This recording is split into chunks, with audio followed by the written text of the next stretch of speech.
जी सुनिए, मैं धैर्यपूर्वक सुना हूं। कांग्रेस को लोकतंत्र पर बोलने का कोई अधिकार नहीं है। आप क्या बात करते हो लोकतंत्र की?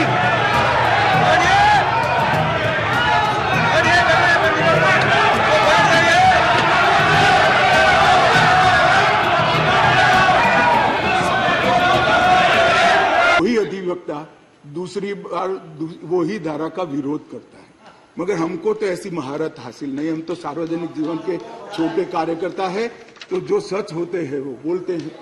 मैंने अभिषेक मनु सिंघवी जी को ध्यान से सुना। मान्यवर, उन्होंने कहा, उन्होंने क्या करा उनको पूरा मालूम है, मैं मानता हूं मालूम होगा, बड़े विद्वान वकील है।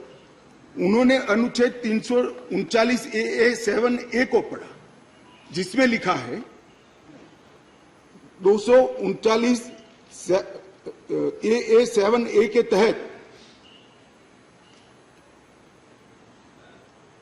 संसद को केंद्र सरकार के प्रावधानों को इफेक्ट देने या सप्लीमेंट करने के लिए कानून बनाने का पूरा अधिकार है। ये उन्होंने पढ़ा, मगर इसके ऊपर 3B में नहीं गए। मैं अब पढ़ता हूं 3B क्या है। पहले मैं 239 AA में दिल्ली के विषय में विशेष प्रावधान किए गए हैं।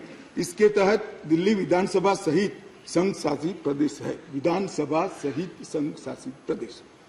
मान्यवर, इसके 239 AA3B के अनुसार दिल्ली के संघ राज्य क्षेत्र या पूरा राज्य क्षेत्र या उसके किसी भी भाग के बारे में उससे संबंधित किसी भी विषय पर कानून बनाने का अधिकार संसद का अधिकार। अब मैं विनम्रता से इतना ही पूछना चाहता हूं कि किसी भी विषय पर आता है, इसमें सर्विसेज आती है या नहीं आती है? सर्विस विषय है या नहीं? और मान्यवर, और इससे आगे जाकर 239 AA3C के अनुसार संसद को, ये भी ध्यान से सुने सदन, संसद को राष्ट्रीय राजधानी क्षेत्र दिल्ली की विधानसभा द्वारा बनाए गए किसी भी कानून को संशोधित करने का, उसका स्वरूप बदलने का या उसको निरस्त करने का भी अधिकार दिया गया। और मानने वाले हम लेकर नहीं आए, कौन लाए? आज जो राजनीतिक जरूरियात के कारण आप पार्टी की गोदी में बैठी है, वो कांग्रेस पार्टी ये संविधान संशोधन लेकर आई। ये हम लेकर नहीं आए। अगर दिल्ली के अधिकारों का किसी ने हनन किया है, दिल्ली की असेंबली का किसी ने हनन किया अधिकारों का, तो मान्यवर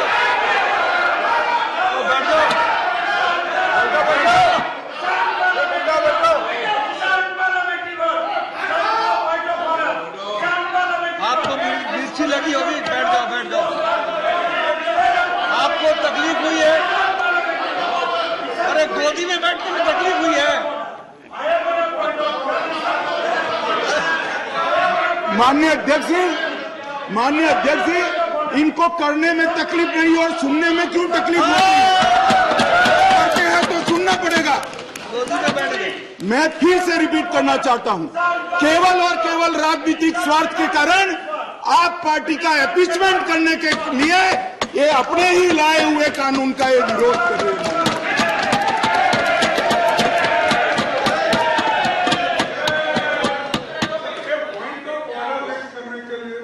कैसा point of order?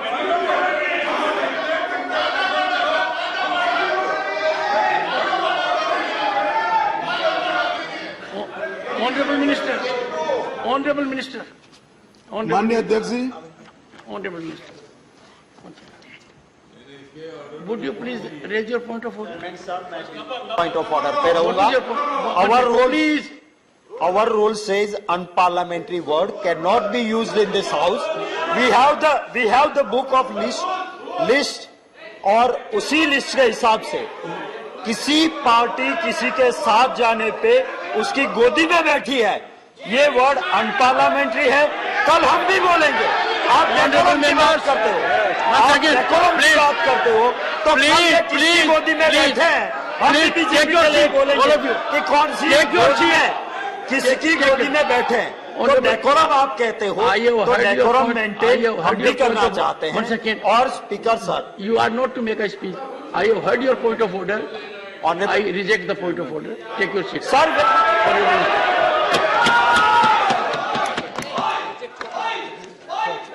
Honorable Minister. माननीय अध्यक्ष जी, यहां पर बहुत सारे सदस्यों ने बड़ी बड़ी दुहाइयां दी, संविधान की दुहाइयां दी, डेमोक्रेसी की दुहाइयां दी और अदालत के फैसले की सम्मान करने की दुहाइयां दी। माननीय अध्यक्ष जी, मैं इनको बहुत विनम्रता पूर्वक कहना चाहता हूं। मैं सबसे पहले अदालत के फैसले की बात करता हूं। अदालत के फैसले की अवमानना तब होती है तब अदालत ने किसी भी प्रकार का स्थगन आदेश दिया है। इसमें स्थगन आदेश मांगा गया था, अदालत ने दिया नहीं। दूसरी बात, अदालत के फैसले की अवमानना तब होती है जब हम अदालत के फैसले के विरुद्ध कोई बिल लेकर आते हैं।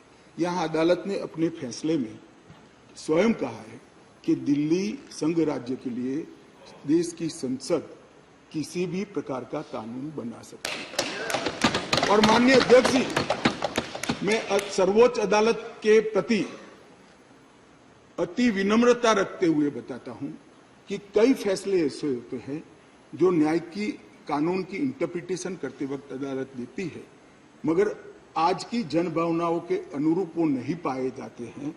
तो इस आजादी से अब तक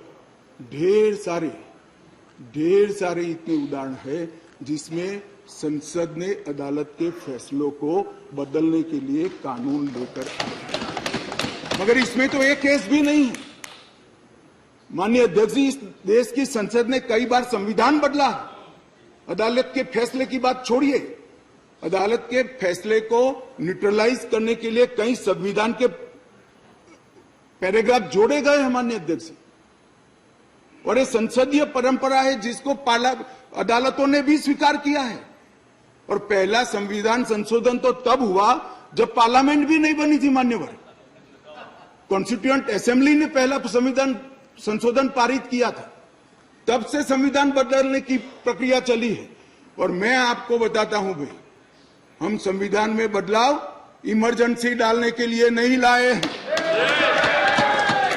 हम संविधान में बदलाव उस वक्त की तत्कालीन राष्ट्रपति की सदस्यता जो चली गई थी, इसको पुनर्जीवित करने के लिए नहीं लाए हैं। और इमरजेंसी डालकर लाखों डेमोक्रेटिक कार्यकर्ताओं को जेल में अरे खड़गे जी सुनिए, मैं धैर्यपूर्वक सुना हूं। कांग्रेस को लोकतंत्र पर बोलने का कोई अधिकार नहीं है। आप क्या बात करते हो लोकतंत्र की?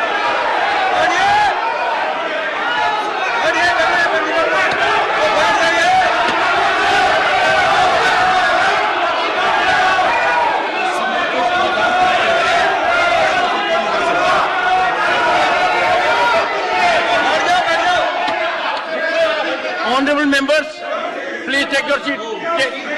Take your seat. Nothing will go on record. Take your seat. Take your seat. One second, please. Honorable members, the Honorable Home Minister was throughout present by and large, and he heard everyone very patiently. And everyone in the House, now he has a right and duty as Home Minister to address the House. He is... Something wrong? Honorable Home Minister, nothing will go regard. Please. मान्यवर, मैं थोड़ी जल्दबाजी में प्रधानमंत्री की जगह राष्ट्रपति बोल गया, इसलिए मैं थोड़ा फिर से रिपीट करना चाहता हूं। इस देश के पूर्व प्रधानमंत्री की सदस्यता बचाने के लिए हम ये बिल नहीं लेकर आए। ये बिल संविधान की भावनाओं को संभालने के लिए हम लेकर आए। और मान्यवर, इमरजेंसी डाली गई, हम तो बहुत छोटे थे उस वक्त। ये बिल पर ही है, ये बिल पर ही है। भैया डिस्कस, मान्यवर ऐसा है कि जब ये लोग बिल पर चर्चा कर रहे थे, मुझे डेमोक्रेसी समझा रहे थे, तो मैं उनको डेमोक्रेसी समझा रहा हूं कि डेमोक्रेसी क्या है। इमरजेंसी के अंदर मान्यवर 3 लाख से ज्यादा राजनीतिक दलों के बड़े बड़े नेताओं को जेल में डाल दिए गए, जेल में डाल दिए। माननीय अध्यक्ष जी, सारे अखबारों पर सेंसरशिप डाल दी गई। माननीय अध्यक्ष जी, इंडियन एक्सप्रेस ने अपने संपादकीय को खाली रखना पड़ा। माननीय अध्यक्ष जी, ये लोग डेमोक्रेसी की बात कर रहे हैं, ये लोग डेमोक्रेसी की बात कर रहे हैं। माननीय अध्यक्ष जी, और जब माननीय अध्यक्ष जी